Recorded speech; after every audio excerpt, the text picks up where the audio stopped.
하나님의 말씀은 고린도전서 3장 16절, 17절입니다.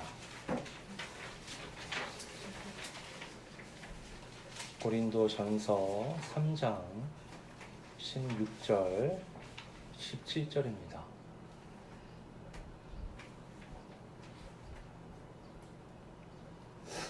찾으신 줄 알고 봉독하겠습니다. 너희는 너희가 하나님의 성전인 것과 하나님의 성령이 너희 안에 계시는 것을 알지 못하느냐? 누구든지 하나님의 성전을 더럽히면 하나님이 그 사람을 멸하시리라. 하나님의 성전은 거룩하니 너희도 그러하니라. 아멘. 지난주에 우리는 성전에 대해서 함께 살펴봤습니다. 예수 그리스도의 터 위에 세워지는 성전은 물리적인 건축물이 아니라 그리스도인들의 공동체죠. 헤롯이 세운 성전이 파괴되었던 것과는 대조적으로 예수님께서 세우신 그 교회는 전 세계로 확장되어 왔습니다.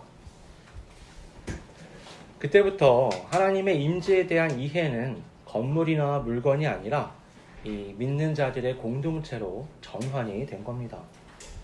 그런데 이 새로운 성전은 보이지가 않죠. 그래서 문제가 뭐냐면 이게 제대로 지어지고 있는지 아닌지 확인할 방법이 없다는 겁니다. 그래서 바울은요, 이 새로운 성전, 공동체를 통해 하나님께서 임하시는 이 성전을 세워나가는 데 있어서 두 가지를 주의해야 한다라고 말씀했었습니다. 첫 번째는 예수 그리스도의 터 위에 세워야 된다는 거죠. 아무리 대단하고 훌륭해도 예수 그리스도가 아닌 다른 사람이나 다른 가르침 위에 성전을 세울 수는 없습니다. 그렇게 세워진 모든 것들은 그럴듯하게 보일 수는 있지만 그것은 다 가짜죠. 아무리 크고 아름다워도요, 예수 그리스도의 터 위에 세워지지 않으면 그것은 결코 성전이 될 수가 없습니다. 두 번째로 예수 그리스도의 터 위에 세워졌다고 모든 게 다 되는 건 아니죠. 그 위에 영속적인 재료로 세울 때에만 의미가 있는 겁니다. 마지막 날 불같은 시험을 견딜 수 있는 재료로 짓지 않으면 아무리 크고 아름다워도 재밖에 건질 게 없습니다. 그러므로 오늘을 살아가는 그리스도인으로서 우리는 스스로에게 질문해 봐야 합니다. 우리는 예수 그리스도의 말씀과 사역에 연결된 공동체를 세우고 있는가? 우리가 세우고 있는 이 교회는 영원한 세계를 향하여 자라가고 있는가? 이 두 가지에 부합하다면 여러분 겉으로 보기 어떠하든지 그것은 하나님께 인정받는 신앙과 공동체가 될 겁니다. 이어서 오늘 본문은요, 16절에 매우 분명하게 신앙 공동체로서 우리가 성전이라는 것을 가르쳐 줍니다. 이렇게 나와 있죠. 너희는 너희가 하나님의 성전인 것과 하나님의 성령이 너희 안에 계시는 것을 알지 못하느냐. 지난주에 우리가 나눈 것처럼 그 건물은요, 그 건물을 사용하는 사람에 의해서 그 가치가 드러납니다. 성전 역시 마찬가지죠. 성전은 성령께서 임하시는 하나님의 임재의 공간입니다. 우리가 교회 공동체로서 의미와 가치를 갖는 것은 어디까지나 하나님께서 이 안에 계시기 때문이죠. 여러분, 교회가 주차장이 많아야 된다, 건물이 어떻게 올라가야 된다, 어떤 구조를 가져야 된다, 어떤 예배 형식을 가져야 된다, 어떤 봉사와 구제를 해야 된다, 그게 교회를 정의 내리는 조건이 아니라 하나님께서 거기에 계시느냐라는 것이 교회의 가치 또 정체성을 불러오는 것이라는 겁니다. 제가 전에 두 다큐멘터리를 봤어요. 재밌게 보다 말았는데 아주 편이 많아가지고 아주 대조적입니다. 하나는 뭐냐면 그 미국 내에 아주 이색적인 집을 찾아다니는 거예요. 대부분 부자들이에요. 그래서 집을 어디에 짓냐면 산꼭대기에 집을 짓는데 집의 지붕을 그 보잉기 있죠. 다 쓰고 이제 따로 저장해놓은 보잉기를 사가지고 날개를 뜯어서 그 날개를 통째로 헬기로 옮겨가지고 그 지붕으로 삼는 겁니다. 그래도 공학적인 어떤 그 장점이 있나 봐요. 그러면 그 집에 이제 진행자 두 사람이 가서 하루 지내보는 거예요. 여기저기 다녀보고 사용도 해보고 잠도 자면서 경치도 보고, 아, 왜 이 집주인이 여기다 집을 이렇게 지었는가. 보니까요, 그 다음에 사막 한가운데 아무도 다니지 않고 아무것도 없는 거기다가 집을 흙으로 지어놓기도 하고요. 낭떠러지에, 땅 속에, 하여튼 집을 막 이렇게 지어놓는 겁니다. 그러면 그 집들을 다니면서, 야, 여기다 왜 집을 지었을까? 이것이 어떤 장점이 있을까? 그런 것들을 한번 경험해보고 시청자들한테 그 느낌을 알리는 겁니다. 집 주인하고 또 건축가랑 인터뷰도 해요. 그러면서 이렇게 집을 지은 게 어떤 큰 장점과 감동을 주는지 설명하는 거죠. 이런 집들은요, 짓기가 매우 어려울 뿐만 아니라 어마어마한 돈이 들어갑니다. 보통 자리에 짓는 집에 비해서는 훨씬 더 많은 돈이 들어가요. 그래서요, 여기 진행자 두 사람이 각 집에서 경험하는 건요, 아주 이색적이고 환상적인 겁니다. 이 집이라는 같은 소재를 다루고 있긴 하지만 또 다른 다큐멘터리에서 뭐가 있었냐면 협소주택을 다뤘어요. 여러분, 협소주택 아세요? 우리도 약간 협소하죠. 이 정도가 아니에요. 협소주택은 진짜 모든 공간을 다 쪼개서 씁니다. 그래서 아주 좁은 공간에 내가 살기 위한 최소한의 것들만 갖고 들어가서 거기 살아가는 겁니다. 따로 주방이 없어요. 화장실이 따로 있거나 침실이 따로 있지가 않습니다. 그냥 다 안에 막 섞여서 조그맣게 자리하고 있는 겁니다. 이 프로그램에 등장하는 사람들은 원래는 보통의 집에 살던 사람들이에요. 근데 이제 어떤 이유 때문에 협소주택으로 들어가게 된 겁니다. 그럼 뭐가 안 좋아져서 들어간 거냐? 그게 아니라 삶의 어떤 부분에 중점을 두다 보니까 집을 줄여야 한다는 생각을 갖게 된 거죠. 이 프로그램의 진행자도 두 사람이에요. 근데 앞선 프로그램의 진행자들과는 역할이 완전 다릅니다. 앞선 프로그램의 진행자들은 좋은 집을 다니면서 경험하는 거잖아요. 누리는 겁니다. 뒤에 두 사람은 어떤 역할을 하느냐? 대부분 프로그램에 나오는 대상들이 집을 짓고 있는 중이에요. 그러니까 이 진행자 두 사람은, 한 사람은 건축가고 한 사람은 이 상담가입니다. 그래서 한 사람은 뭘 하느냐? 이 협소주택을 짓는데 최대한의 도움을 주는 거예요. 직접 몸으로 뛰기도 하면서 설계도 해가면서. 또 다른 한 사람은 이 사람들이 이 협소주택으로 줄여가는 데 있어서 버리지 못하는 것들, 이 삶의 전환이잖아요. 이 부분에 있어서 부딪히는 많은 부분들을 대화하면서 그들을 도와주는 겁니다. 흥미롭죠? 두 프로그램 다 새 집을 짓는 거예요. 아니면 새 집을 지은 곳에 들어가 보는 거던가. 둘 다 집을 통해서 그 사람들의 가치관을 확인할 수가 있는 겁니다. 그런데 지어진 두 집은 종류가 완전히 다르죠. 여러분, 마찬가지로 우리가 성전, 곧 하나님께서 거하시는 집이 되기 위해서는요, 나의 생각, 우리의 생각이 아니라 하나님의 생각이 가장 중요합니다. 사용하시는 하나님께서 큰 집을 원하시는지, 어떤 기능을 원하시는지, 어디에 초점을 맞추고 계시는지를 우리가 알아야 하는 거죠. 여러분, 만약에 제가 말씀드렸던 두 프로그램에, 앞선 프로그램의 집주인들한테 협소주택에 살라 그러면 아마 너무 힘들어 할 거예요. 그 사람들은 집 자체에 큰 의미를 두잖아요. 근데 그 사람들에게 협소주택에서 힘들게 살라 그러면 당연히 답답해 하겠죠. 반대로요, 뒤에 프로그램에 나왔던 사람들에게 그 앞에 대단한 집들에 가서 살라 그래도 불편해 할 겁니다. 왜냐면 이들은 집이 아니라 인생의 다른 부분에 내가 투자하고 힘을 쏟기로 결정했기 때문에 집을 크게, 그렇게 멀리, 그렇게 화려하게 갖는 것에 대해서 큰 부담을 갖고 사치라고 여길지도 모릅니다. 우리 교회가 하나님의 성전이라면 우리는 어디까지나 주인이신 하나님의 생각과 마음에 초점을 맞춰서 성전을 세워나갈 필요가 있는 겁니다. 이 17절 전반절을 보면요, 누구든지 하나님의 성전을 더럽히면 하나님이 그 사람을 멸하시리라 라고 말씀하고 있습니다. 여기서 우리는요, 이 새롭게 지어지는 성전, 이것이 무형의 것이지만 더럽혀질 수 있다는 걸 알 수가 있습니다. 여러분, 더럽혀질 수 있다는 건요, 반대로 깨끗해질 수 있고 또 깨끗함을 유지할 필요성도 있다는 것을 의미합니다. 이것이 얼마나 중요한지요. 하나님께서 더럽히는 자에 대해서 멸하시라라고 말씀했다는 겁니다. 멸망시키겠다는 겁니다. 이 표현이 너무 무서우니까요, 사람들이 자꾸 교회 밖에서 교회를 공격하는 사람들에게 이걸 갖다 붙여요. 교회를 회방하는 사람들, 멸하시라 말씀하지 않았느냐. 그런데 여러분, 이건 분명하게 교회 공동체 안에 있는 사람들을 향하고 있는 말씀입니다. 여러분, 하나님께서 주인공이신 거예요. 하나님께서 구원도 주시고요, 하나님께서 우리에게 은사도 주시고 교회 공동체로 부르신 분도 하나님이십니다. 그런데 여러분, 생각해 보세요. 주이신 하나님께서 은사를 줬는데 그 은사로 교회를 파괴해요. 그 은사로 성전을 파괴합니다.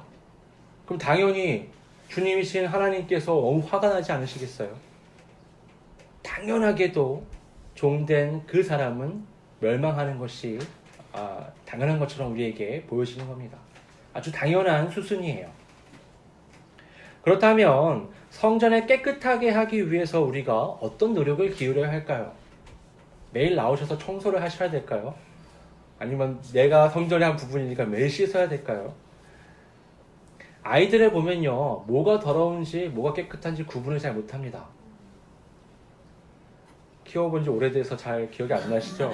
저는 매일 경험하고 있는데, 그래서요, 막 음식을 온몸에 바르고 옷에 묻히기도 하고요, 막 벽지나 소파에다가 막 이상한 낙서를 막 하기도 합니다. 황당하고 속상하긴 하는데 그렇다고 애들에게 전적인 책임을 물을 수가 없어요. 왜냐면 애들은 구분을 못하거든요. 아이 때는 구분을 못하는 게 너무나 당연합니다. 이 가정과 학교에서 이 개인 위생과 환경에 대해 배우고 성장한 후에야 더럽고 깨끗한 게 무엇인지 구분할 수 있죠. 근데 여러분, 어른이 됐는데도 그걸 구분하지 못하면 문제가 됩니다. 우리가 성숙한 그리스도인으로서 성전을 깨끗하게 가꾸어 나가기 위해서는요, 성숙한 그리스도인 다음 하나님의 관점에서 더럽고 깨끗한 것이 무엇인가를 구분할 수 있어야 합니다. 여러분, 구분도 못하는데 어떻게 깨끗하게 할 수 있겠습니까? 여러분, 17절 후반절을 보면요, 하나님의 성전이 거룩하니 너희도 거룩하니라 라고 말씀합니다. 여러분, 이 거룩이란 단어가 오늘 말씀의 핵심입니다. 성전을 깨끗하게 하는데 핵심인 단어가 거룩이에요. 하나님의 성전이 거룩하니 우리도 거룩해야 한다는 것은 성전과 우리의 공동체가 이 정체성이, 공통된 정체성이, 성전과 나를 이어주는 정체성이 거룩이라는 겁니다. 여러분, 우리가 익숙하게 알고 있는 말씀이 있죠. 내가 거룩하니 너희도 거룩할지어다. 이게 구약에 있는 레위기 11장 45절의 말씀인데요. 거기에 전체 문장은 이렇습니다. 나는 너희의 하나님이 되려고 너희를 애굽 땅에서 인도하여 낸 여호와라. 내가 거룩하니 너희도 거룩할지어다. 이 말씀의 앞에는 몇 장에 걸쳐서 아주 길게 율법의 말씀이 적혀 있습니다. 그 율법들의 말씀은 공통점이 뭐냐? 이 부정한 것들을 어떻게 구분해야 되는지, 그게 적혀 있어요. 여러분, 하나님은 거룩에 대해 말씀하시면서 이스라엘의 하나님이 되시기 위해 그들을 출애굽시키셨다라고 말씀합니다. 여러분, 애굽에 있을 때 이스라엘 백성들은 거룩하지 않았어요. 반면 하나님은 거룩하십니다. 그 거룩한 하나님께서 그들과 함께 하시길 원하셨고 그들의 하나님이 되기를 바라셨어요. 그래서 어떻게 하셨느냐? 그들을 거룩하지 않은 그 애굽에서 건져서 끌어낸 다음에 그들을 씻기시고 거룩하기 위해서 무엇을 해야 하는지 가르치셨습니다. 그게 뭐죠? 성전과 율법이죠. 성전에서 죄를 씻어내고 율법을 통해서 그 거룩을 유지할 수 있는 방법을 가르쳐 주신 거예요. 저 더러우니까 만지지 마. 저 더러우니까 먹지 마. 이렇게 그들을 가르치신 겁니다. 마치 부모가 아이를 더러운 데서 끄집어내서 씻기고 그것이 왜 더러운지 설명해 주는 것처럼 하나님은 이스라엘 백성들을 끌어가신 겁니다. 이 거룩의 원어적인 부분을 보면 거룩이라는 건 결국에 구별하다는 의미예요. 그러니까 우리가 보통 귀한 물건들은요, 일상적인 물건들하고 구별해 놓습니다. 안 그러시나요? 특별한 옷이 없나요? 여러분, 특별한 옷, 특별한 장신구, 특별한 책, 특별한 보석은요, 일반적인 물건들과 절대 같이 놓지 않습니다. 여러분, 아이들도요, 자기한테 소중한 물건들은요, 특별하게 대접을 합니다. 저희 막내가 요새 어떤 장난감을 아끼는가, 그게 궁금하면요, 잘 때 옆에 뭘 놓고 자는가, 그걸 보면 됩니다. 어떤 인형인가, 어떤 장난감인가, 단번에 알 수가 있습니다. 마찬가지로 하나님께서 이스라엘을 특별하게 구별하시는 방법은 너무 눈에 띄는 겁니다. 성막을 지어서 죄를 씻어내고 율법으로 지키게 하며 그들과 함께 구름기둥과 불기둥으로 하시는 거죠. 이 하나님께서 이스라엘을 특별하게 구별하시는 방법이 율법인 겁니다. 율법은요, 이 지키는 자를 세상과 구별시킵니다. 세상에서는 그냥 막 하던 것들이 율법 안에서는 하지 말아야 되는 것들로 변해버리죠. 이스라엘에게 주어진 율법은요, 이스라엘이 스스로 이것의 여러 의미를 생각해 볼 수 있겠지만 가장 근본적인 건 뭐냐? 하나님께서 나를 거룩하게 구별을 하셨다는 것을 인지하는 겁니다. 바울은 고린도 교회를 향해서요, 그들이 하나님의 성전으로서 올바른 정체성을 갖기 위해서 반드시 붙잡아야 할 것이 이 거룩이라고 말하는 겁니다. 이것을 잃어버리게 되면요, 성전의 주이신 우리 안에 계시는 성령님과 상관없는 건물, 공동체가 되어버리고 맙니다. 여러분, 주인이 바라지 않는 건물이 무슨 소용이 있습니까? 아무짝에도 소용이 없습니다. 반대로 누군가 내 집에 와서 내 생각과는 다르게 모든 걸 바꾸어 온다고 생각해 보세요. 문을 뜯어 고치고 구조를 바꾸고 가구를 바꾸고, 그건 뭐예요? 강도죠, 완전. 그쵸? 거기에 대해서 가만히 있는 주인은 한 명도 없습니다. 이건 나를 위협하고 나를 방해하는 존재이기 때문에 물리쳐야 되는 거죠. 마찬가지로 하나님은 오늘 말씀에 하나님의 집인 성전을 더럽히는 자에 대해서 멸하시겠다라고 말씀하는 겁니다. 여러분, 거룩은요, 분위기가 아니에요. 거룩한 표정, 마음 자세, 이런 게 아닙니다. 거룩은요, 감정도 아니에요. 거룩은 어떠한 삶의 상태가 아닙니다. 거룩은요, 가치관과 삶의 양식의 문제입니다. 하나님의 말씀에 비추어서 온전하게 살아가고 있느냐, 그렇지 못하느냐가 문제인 겁니다. 여러분, 삶 가운데 거짓을 일삼고 저울을 속이고 진실하지 못한 사람이 교회 예배당 안에서 그럴듯하게 기도하고 간증하고 봉사를 한다고 해서 거룩에 속할 수는 없습니다. 어떤 이들은요, 여러분, 교회 안에서 일주일 동안 쌓아온 죄를, 때를 씻어낸다라고 생각해요. 마치 목욕탕에서 때를 씻어내는 것처럼. 그리고 세상에 나가서 양식껏 살아보려고 하지만 잘 안 돼 이러면서 때를 잔뜩 묻혀온 다음에 교회에서 씻어내는 거예요. 이런 식으로 교회로 오는 사람들이 굉장히 많이 있습니다. 제가 중학생 때 일인데요, 그때는 목욕탕이 많았어요. 사우나가 아니라. 그 목욕탕이 많은데 또 2주에 한 번씩은 꼭 갔습니다. 왜 그렇게 열심히 때를 밀었는지 모르겠어요. 꼭 떼수건 이거 챙겨 가잖아요. 집에서도 목욕을 할 수 있는데 왜 그런 목욕탕을 가느냐? 왠지 더 거기서는 깨끗해지는 것 같아요. 근데 하루는 갔는데 악취가 나는 거예요, 목욕탕 안에서. 목욕탕 안에서는 보통 비누 냄새, 물 냄새 이런 게 나야 되는데 들어갔는데 악취가 나는 겁니다. 밖에서도 맡기 힘든. 이게 무슨 일이지? 들어갔는데 자연스럽게 한쪽으로 눈이 가더라고요. 정말 여러분, 코미디언이 그 폭탄 맞은 분장 했을 때처럼 어떤 분이 시커매가지고 머리도 막 폭탄 맞은 머리를 하고 목욕실 앞에 서 계신 거예요, 이렇게. 제가 너무 놀라서 이렇게 쳐다보고 있었죠. 이분이 뭐냐면 노숙자세요. 어떻게 돈을 좀 모으셨는지 이제 본인도 너무 이제 힘드니까 씻기 위해서 오셨는데 이게 조금 정도가 심한 겁니다. 그래서 거기 관리하는 분이 그분을 막았어요. 지금 들어가면 본인은 깨끗해지겠지만 이 안은 지금 난리가 날 게 뻔하잖아요. 둘이 실랑이를 벌이는 겁니다. 이제 보면서 순간 상상을 한 거예요. 중학생인데 저분이 들어갈 온탕, 저분이 만질 물건들, 저분이 앉고 걸어갈 자리들을 상상하니까 인상이 써지더라고요. 저만 그런 게 아니었나 봐요. 옆에 계신 분들이 다 비슷한 표정으로 거길 보고 있는 거예요. 야, 이거 어떻게 해야 되냐. 근데 한편으로는 웃겼습니다. 목욕탕 깨끗해지려고 들어가잖아요. 근데 너무 더러워서 못 들어가고 있는 거예요. 그러니까 이게 무슨 상황이냐. 결국엔요, 둘이 합의를 합니다. 탕에 들어가지 않기로. 그리고 사람이 없는 쪽에서 조용히 샤워를 하고 나가시기로. 제가 옷을 벗고 목욕실 안으로 들어갔는데 냄새가 좀 심하고요.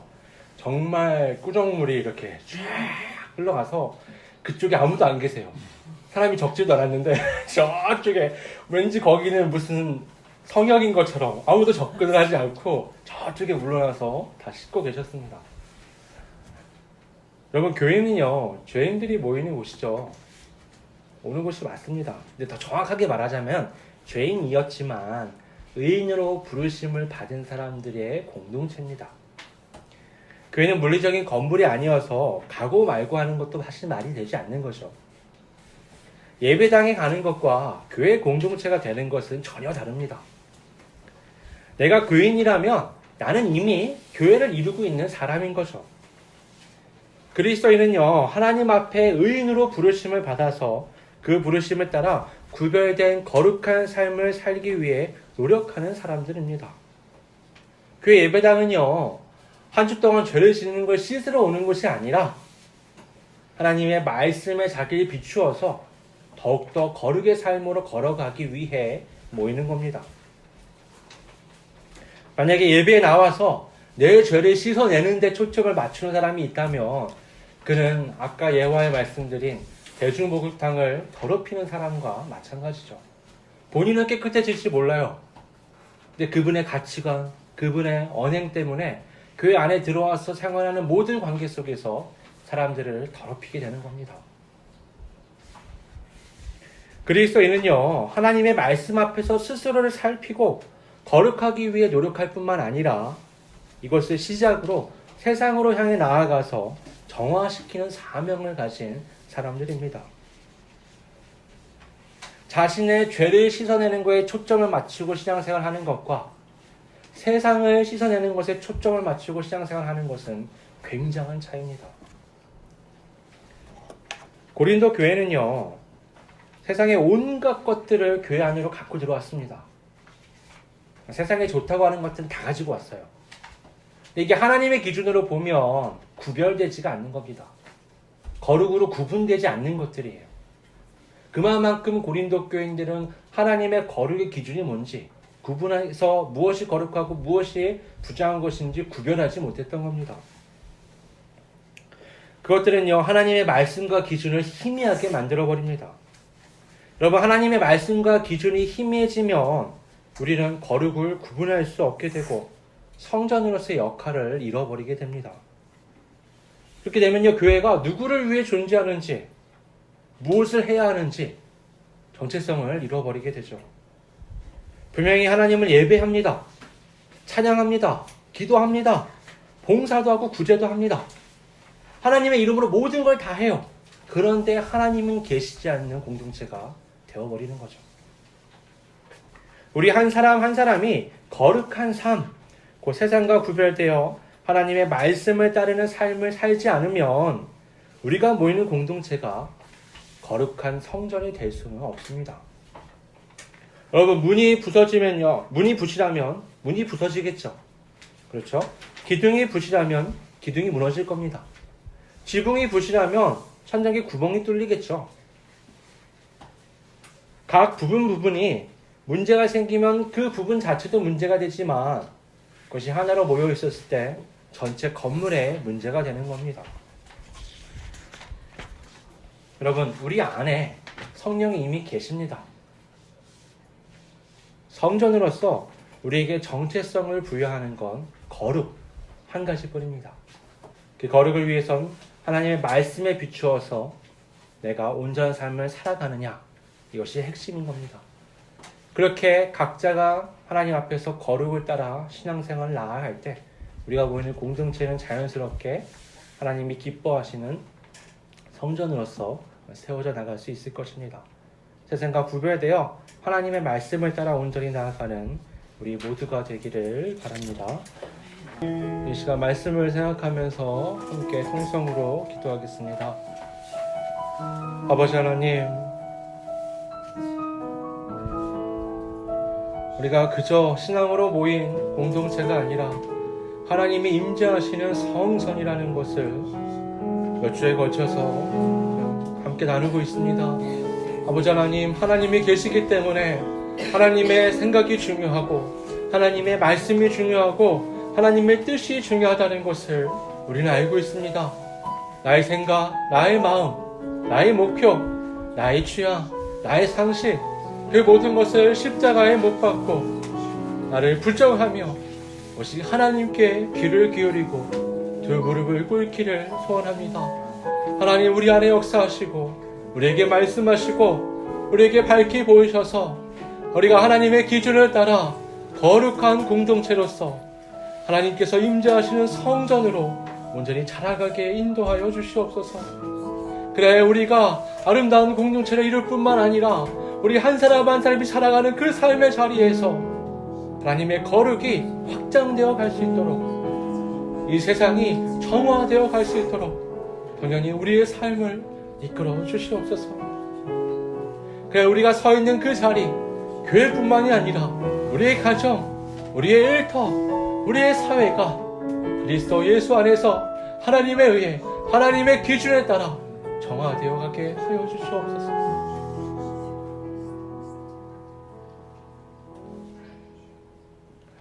아버지 하나님,